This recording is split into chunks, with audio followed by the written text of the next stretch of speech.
سيدنا محمد وعلى آله وصحبه وسلم. اللهم علمنا ما جهلنا وذكرنا ما نسينا وزدنا علما ونعوذ بك من حال أهل النار.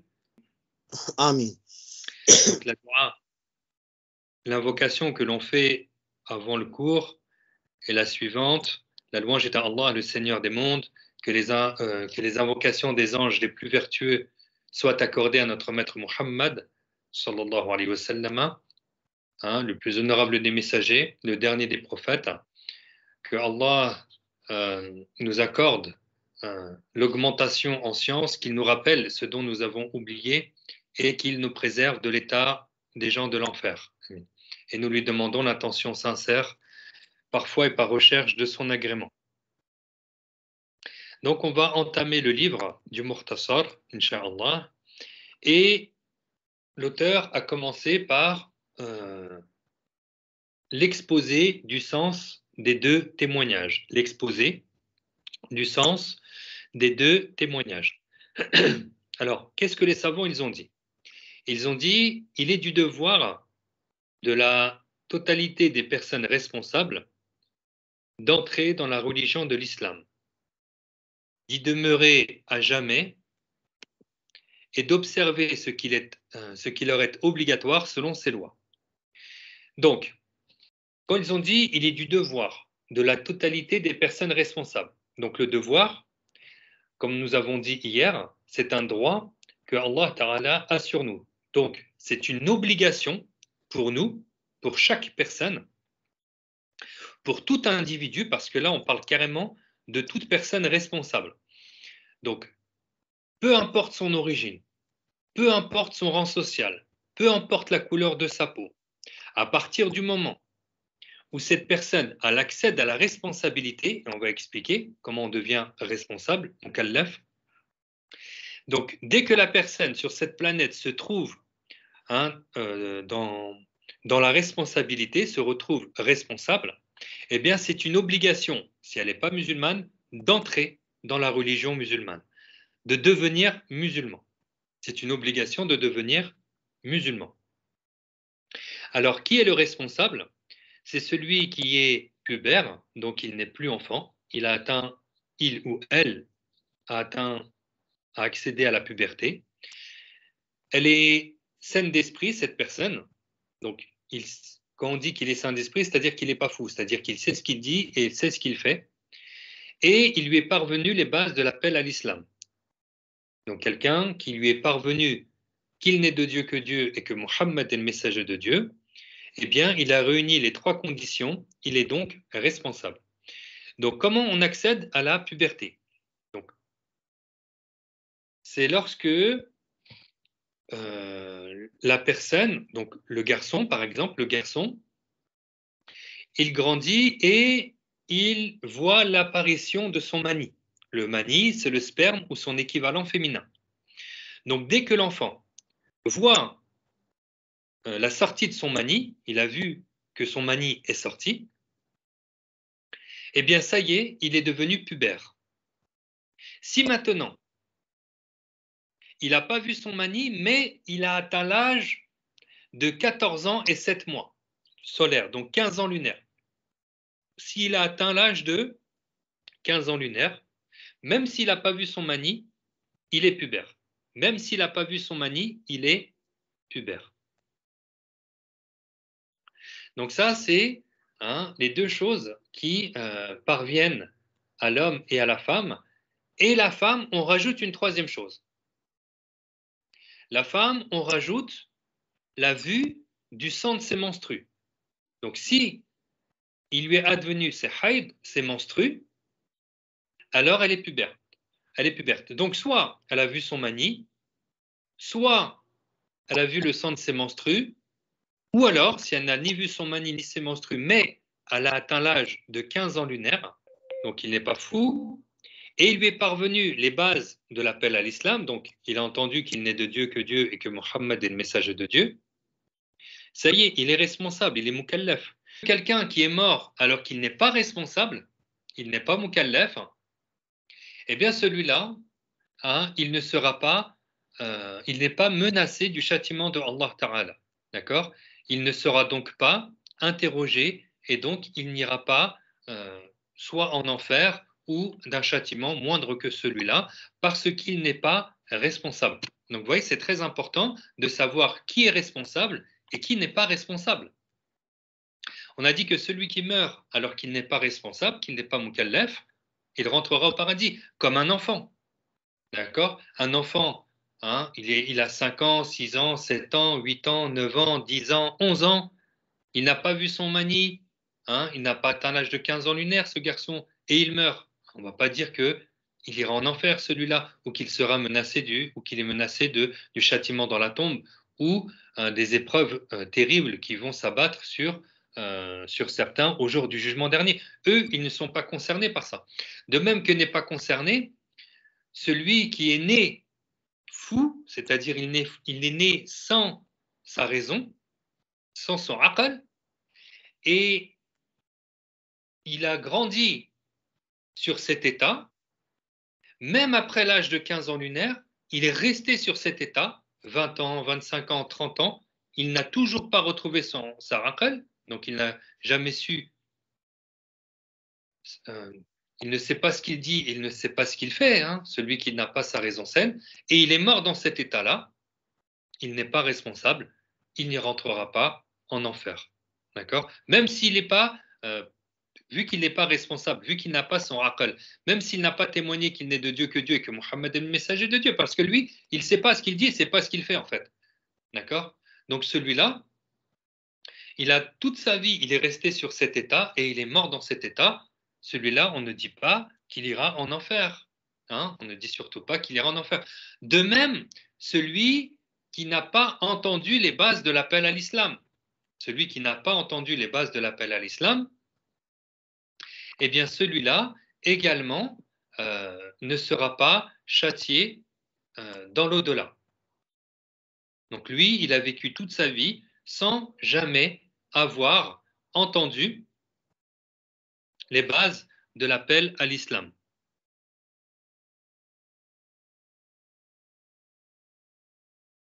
Alors, je sais que certains d'entre vous veulent avoir des points de divergence entre les Hanafites et les Shafi'i.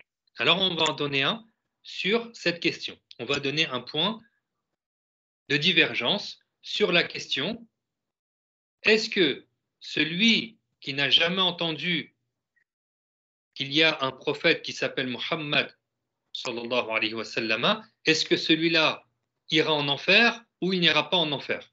Eh bien, on a répondu déjà que selon les Shafi'i, quelqu'un qui n'a jamais entendu que Muhammad est le messager de Allah,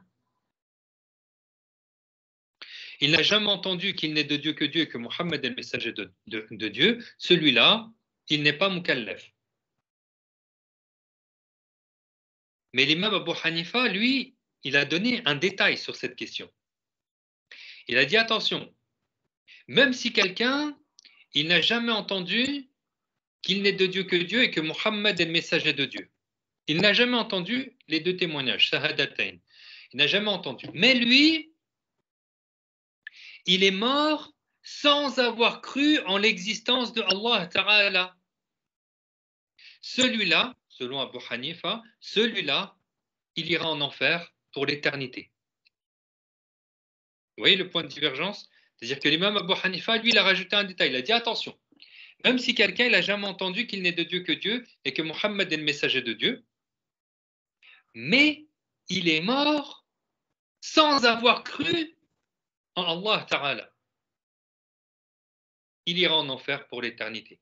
Parce que l'imam Abu Hanifa, il te dit que ton aql, ta raison saine, avec une réflexion, tu parviens à prouver l'existence de Allah Ta'ala. Avec ta réflexion, tu parviens à prouver l'existence de Allah Ta'ala. Tu parviens à prouver certains de ses attributs, juste avec une réflexion, juste en utilisant ton aql. C'est pour cela que Abu Hanifa lui dit que si quelqu'un y meurt sans avoir cru en l'existence de Allah Ta'ala, même s'il n'a jamais entendu les deux témoignages, c'est un mécréant qui rentrera en enfer. Regardez.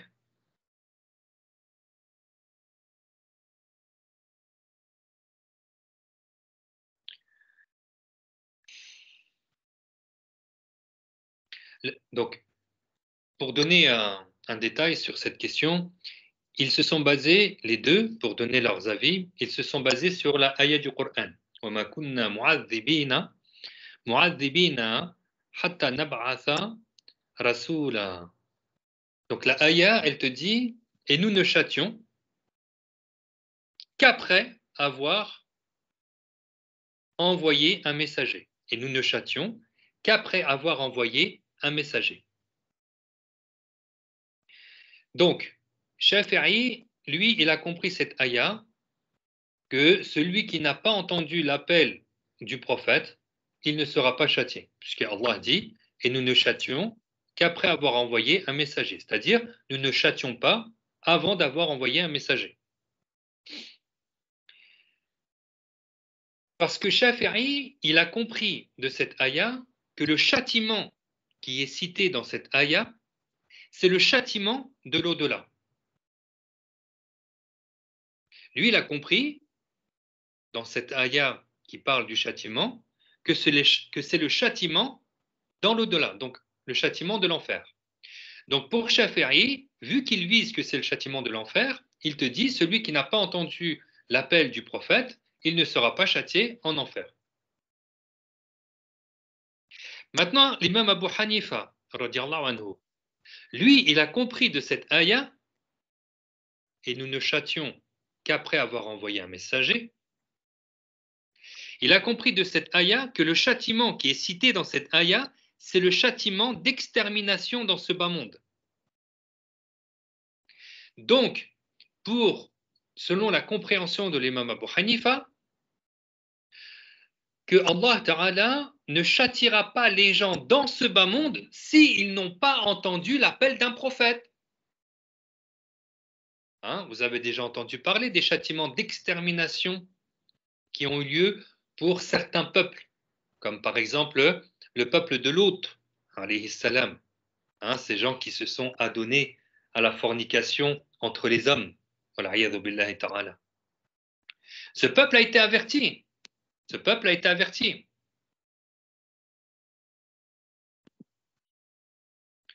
Le peuple de Lot, il a été averti.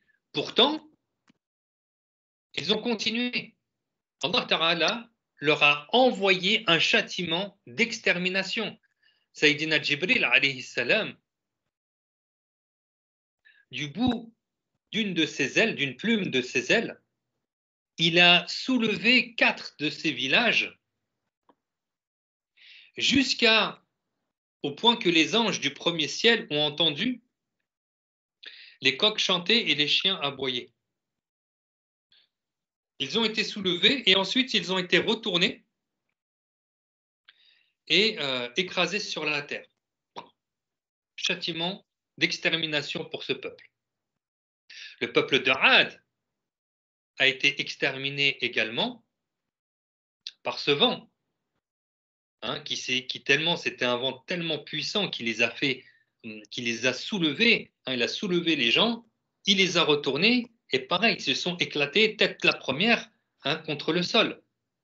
Le peuple de Had, le peuple de Sayyidina Nuh, alayhi salam, le peuple de Noé, avec le déluge, ces mécréants sont tous morts. Donc, vous voyez, l'imam Abu Hanifa, il parle, ça veut dire il a compris de cette ayah d'un châtiment d'extermination dans ce bas monde. Quand Allah dit, qui signifie nous ne châtions qu'après avoir envoyé un messager, dans ce bas monde, n'auront un châtiment que ceux qui ont entendu l'appel d'un prophète. Donc Abu Hanifa, il n'a pas parlé du châtiment de l'au-delà. C'est pour ça qu'il dit que même si quelqu'un qui est mort sans avoir cru en l'existence de Allah Ta'ala, c'est un mécréant qui rentrera en enfer et il restera éternellement. Est-ce que vous avez compris? Est-ce qu'il y a des questions? Alhamdulillah, c'est clair. Alhamdulillah. Donc on continue. On était en train d'expliquer qui est pubère et qui ne l'est pas. Qui est responsable et qui ne l'est pas. Donc le responsable, c'est celui qui est pubère, qui est saint d'esprit, et il lui est parvenu les bases de l'appel à l'islam. on a vu que pour la puberté, c'est soit la vision du mani. Alors, il y a différentes. Alors, il y a des points communs entre l'homme et la femme et il y a une petite différence entre l'homme et la femme. Le mani, c'est ce qui sort lorsqu'il y a un moment de plaisir avec effusion. Il est blanc et épais pour l'homme et il est fin et jaune pour la femme. Ça, c'est important aussi de connaître les caractéristiques du mani pour savoir est-ce qu'on doit faire le rossoul ou pas. Hein? Là, j'ouvre cette parenthèse. On ne fait le rossoul que si l'on voit la sortie du mani. Parce qu'il y a d'autres substances qui sortent, qui n'est pas du mani, ça peut être le wadi, ça peut être le madhi, on va y revenir dans le chapitre de la purification et la prière. Mais si c'est du wadi ou du madhi, on n'a pas à faire les ablutions, les grandes ablutions. D'accord? C'est uniquement à la sortie du mani. Et il y a aussi le rapport intime avec son épouse qui nous rend obligatoire le rossoul pour la validité de la prière. Je ferme cette parenthèse. Donc, vous voyez, chaque sujet dans notre religion, il est très important. C'est pour ça qu'il est nécessaire d'étudier, encore une fois, ce livre-là. Je me répète, mais j'insiste. Donc, l'enfant qui a vu son mani, c'est plus un enfant, c'est quelqu'un qui est pubère. Il y a d'autres jugements qui s'écoulent. Le jugement de la zakat aussi. D'accord? Il y a d'autres jugements qui vont.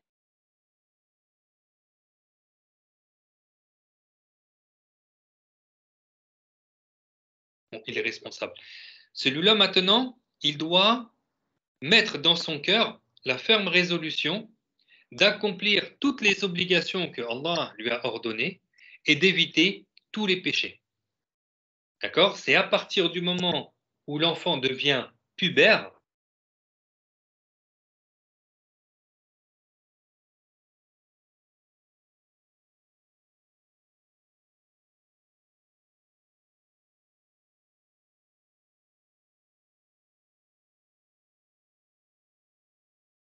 du tuteur, de son père ou de sa mère, qui doit lui ordonner de faire la prière. Il doit lui ordonner de jeûner, après lui avoir enseigné les règles, bien sûr, de la prière et du jeûne. Donc le tuteur doit ordonner à l'enfant de jeûner, de prier à partir du moment où il a atteint l'âge de 7 ans lunaire et qu'il a la distinction, il est tamise. Ce sujet-là, on le met de côté, on y reviendra, Inch'Allah, dans le chapitre de la purification de la prière. Donc, je vous ai dit, je ne parle pas de l'obligation du tuteur envers son enfant qui doit lui ordonner d'accomplir la prière. Là, je suis en train de parler que l'enfant lui-même n'a pas d'obligation. L'enfant n'a pas d'obligation puisqu'il n'est pas responsable. Il n'est pas mukallaf. Il n'a pas d'obligation. Mais à partir du moment où il devient pubère, là, il a les obligations lui tombent sur lui. Alors, si on te demande maintenant, à partir de quel âge on doit faire la prière? Tu ne dis pas comme ces ignorants, 7 ans lunaire. Non. L'enfant qui a 7 ans, 8 ans, 9 ans, il n'a pas d'obligation. À partir de quel âge, à partir de quel moment on se doit d'accomplir toutes les obligations de Allah Ta'ala à partir du moment où on devient pubère. Donc, si quelqu'un n'avait pas fait la prière depuis sa puberté jusqu'au moment où il se met à faire la prière, tout ce temps-là, tous ces jours qui se sont écoulés où il n'avait pas fait la prière, où il n'avait pas fait la prière, eh bien, il doit tout rattraper. Il doit rattraper tout cela. Je ne parle pas du converti. Le nouveau converti, s'il rentre en islam à 20 ans, c'est à partir de ce moment-là qu'il doit faire la prière. C'est-à-dire que s'il n'a pas fait la prière entre ses 20 ans et ses 25 ans, il a 50 prières à rattraper. S'il rentre en islam à 40 ans, il se met à faire la prière à 42 ans, il a 2 ans de prière à rattraper. On va dire, mais quelqu'un qui est musulman d'origine, d'accord, et il n'avait pas fait la prière depuis sa puberté jusqu'à ce qu'il se mette à faire la prière, même s'il a 20 ans, même s'il a 30 ans, il commence à faire la prière à l'âge de 30 ans, il doit rattraper, en gros, grosso modo, 15 ans de prière. D'accord? 15 ans de prière. Parce que l'obligation de la prière, elle commence, elle ne va pas commencer quand les gens te disent « Ah ben ça y est là, je suis déterminé, je suis décidé à faire la prière. D'accord? Oui, mais tout le temps qui s'est passé quand tu étais musulman et que tu n'as pas fait la prière, ben, toutes ces prières-là, elles sont encore sur ta charge, elles sont encore à ta charge, elles sont sur tes épaules encore. Hein? Donc tu dois tout rattraper. Et c'est pareil pour les jeûnes, hein, les jeûnes obligatoires de Ramadan. C'est pareil pour toutes les obligations, que ce soit la zakat ou autre. Hein, celui qui ne s'en était pas acquitté, il doit obligatoirement s'en acquitter avant de mourir. Parce qu'au jour du jugement, les premières questions qui nous seront posées, c'est est-ce que tu as accompli, hein, les obligations que Allah t'a rendues obligatoires? Ça fait partie des premières questions. C'est pour ça qu'il faut s'en décharger. Encore une fois, on a vu l'importance, hein, de distinguer, de reconnaître qui est pubère, qui est responsable et qui ne l'est pas. Je pense avoir fait le tour de la question. Le responsable, c'est celui qui est pubère, qui est saint d'esprit, il a toute sa raison saine, et il lui est parvenu les bases de l'appel à l'islam.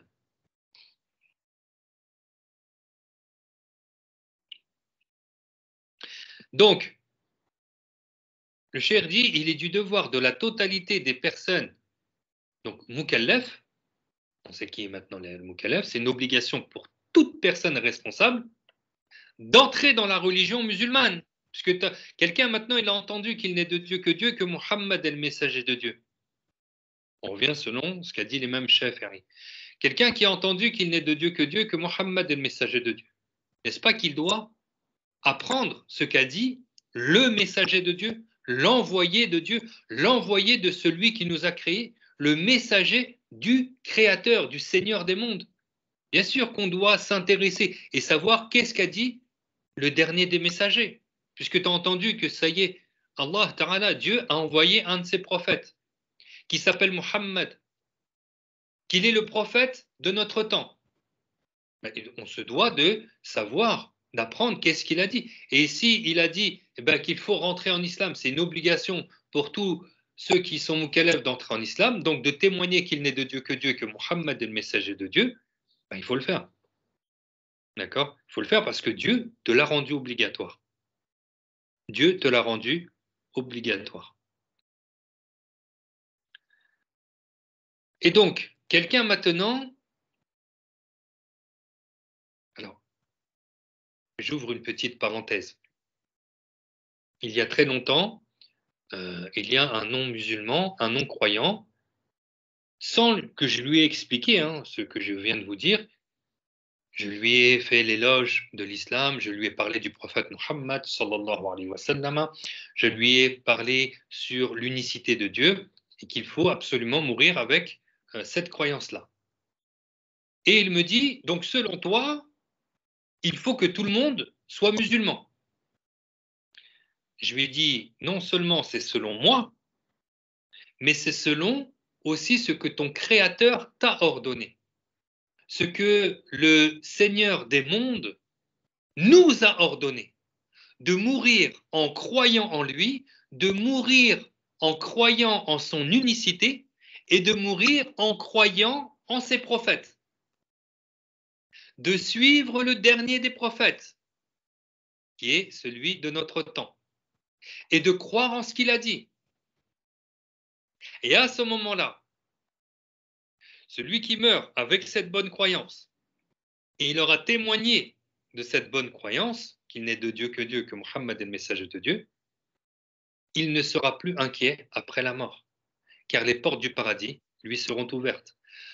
Par contre, celui qui ne veut pas croire ou qui ne veut pas témoigner,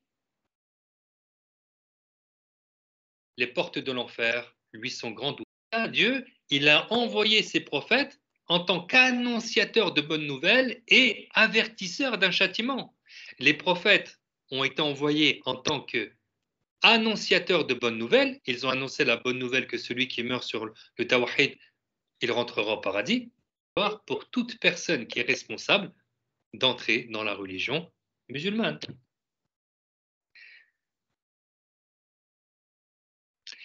Et bien sûr, il faut y demeurer à jamais, c'est-à-dire s'y attacher, de sorte que son cœur soit totalement pur de toute intention d'abandonner ultérieurement l'islam ou de toute hésitation à le faire.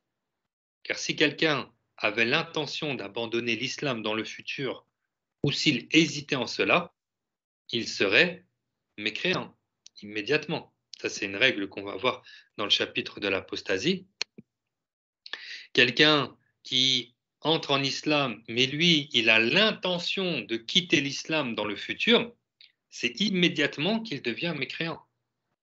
On ne va pas attendre qu'il quitte l'islam réellement. C'est maintenant, tout de suite, à partir du moment où il a eu l'intention de quitter l'islam, c'est maintenant qu'il est devenu mécréant.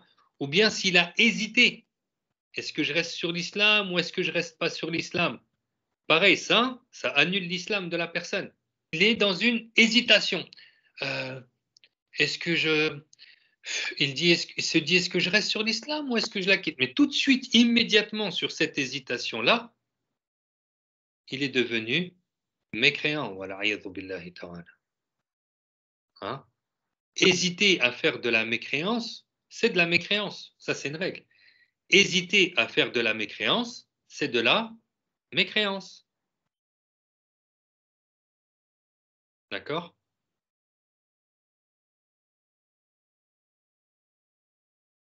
Par contre, hésiter entre faire un péché qui n'est pas de la mécréance, hésiter entre faire un péché ou pas, ce n'est pas un péché. Par exemple, il a faim et il voit un marchand de pommes. Et lui, il hésite. Est-ce que je vais voler une pomme ou est-ce que je ne vais pas la voler, cette pomme? Hein? Lui, il est dans une hésitation. Est-ce que je vais faire ce péché ou pas? Le fait qu'il est dans cette hésitation, il ne commet pas de péché. Mais s'il a l'intention de faire ce péché, là, c'est un péché. D'accord? Il a l'intention, même s'il ne vole pas cette pomme, mais il a une intention, c'est-à-dire il a orienté sa volonté, son cœur et sa volonté pour la voler, cette pomme. Là, il commet le péché. D'accord? Le fait d'hésiter à faire un péché ou pas, ce n'est pas un péché, mais avoir l'intention de faire un péché, c'est un péché. Par contre, la mécréance, hésiter à faire de la mécréance ou pas, c'est de la mécréance. On va dire. Donc, quelqu'un qui est musulman, c'est une obligation pour lui qu'il reste sur la religion musulmane jusqu'à sa mort. Hein? Donc, encore une fois, je répète ce qu'a dit le cheikh, c'est-à-dire de s'y attacher à jamais, de sorte que son cœur soit totalement pur de toute intention d'abandonner ultérieurement l'islam, sinon avoir l'intention d'abandonner l'islam, c'est de la mécréance, ou de toute hésitation à le faire, hésiter à faire de la mécréance ou pas, c'est de la mécréance, car si quelqu'un avait l'intention d'abandonner l'islam dans le futur, ou s'il hésitait en cela, il serait alors mécréant immédiatement. Et il est obligatoirement un devoir d'observer ce qui leur est obligatoire comme loi. Donc là, maintenant, ok, on est musulman, alhamdulillah, on a la bonne croyance. Il reste à notre charge d'apprendre les lois de Allah Ta'ala. D'apprendre qu'est-ce que Allah Ta'ala nous a interdit de pratiquer. Ok, il nous a interdit de consommer l'alcool, les drogues, la viande de porc, ou la viande qui n'a pas, ou l'animal, la viande de l'animal qui n'a pas été tuée selon le rite islamique. Ok, on ne peut pas manger ces choses-là. Taban, on s'en empêche. Maintenant, essayez d'énumérer tout ce qui nous est permis de boire ou de manger. On va mettre du temps. Quelque chose, quelques points, certaines choses qu'on ne peut pas consommer. Mais combien sont nombreuses celles qu'on peut consommer? Bon. En tant que musulman, on se doit d'observer, d'apprendre les lois de Allah Ta'ala. Allah Ta'ala nous a rendu obligatoire de faire la prière.